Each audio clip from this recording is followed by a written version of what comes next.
everyone, welcome to week 3 of our music, art, and drama camp this year. I'm so glad that you're joining us on this journey. And this week, Winston and I are coming to you from home, where, like a lot of you, we're spending a whole lot of time these days. So, if you remember where we left off last week, the people of God were in a really kind of scary situation. The mighty Babylonian army had come in and had destroyed everything that they knew. Yeah, Winston's pretty scared.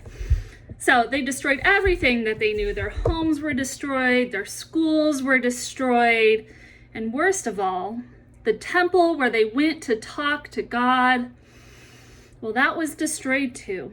And now the Babylonians were forcing them to leave their homes and to move hundreds of miles away to the city of Babylon.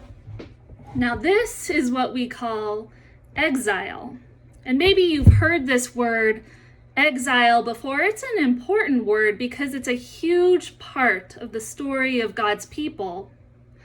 See, exile is when you are forced to leave behind everything that you know. Exile is when you are not allowed to go home or to be with the people that you love. So after Solomon's temple was destroyed, the people of God, well, they went into exile. And I wonder if you know what exile feels like. I wonder if we might feel like we're in exile even though we're in our homes.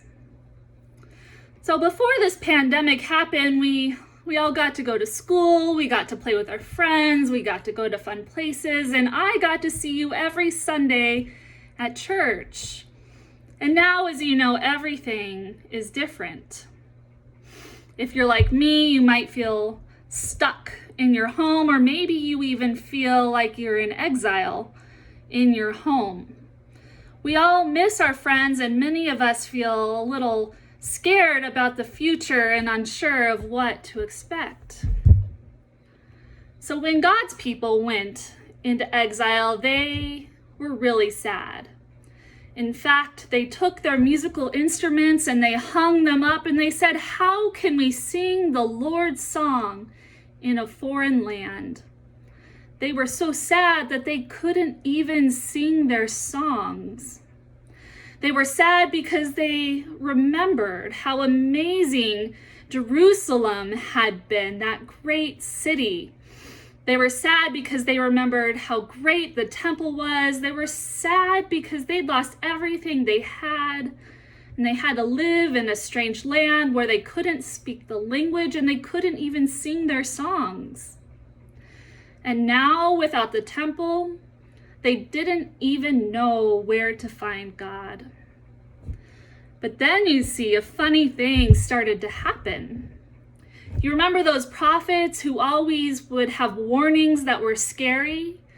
Well, now those prophets, they had a different message. They had a message about comfort, and they had a message about hope. The prophet Isaiah says to the people, "The Lord is about to do a new thing, and now it springs forth. Do you not perceive it?" A new thing. God is doing a new thing. And Isaiah says to the people, "Do you see it? Do you see what God is doing?" And sure enough, even though they did not get to go home from exile and back to their schools and back to their churches, they did begin to see God working in a new way. They made new friends, they built new communities, they discovered new ways to know God, and they found that they didn't even need a temple to find God, because you know what? God was everywhere. God was with them, even in exile. I wonder what new thing you've learned about God right now. I wonder if you've heard God's message of comfort and hope, even in exile. I wonder what new thing God is doing in our world, and I wonder if we can see it. Friends, I hope you'll join us next week as we hear the rest of this story from Miss Libby.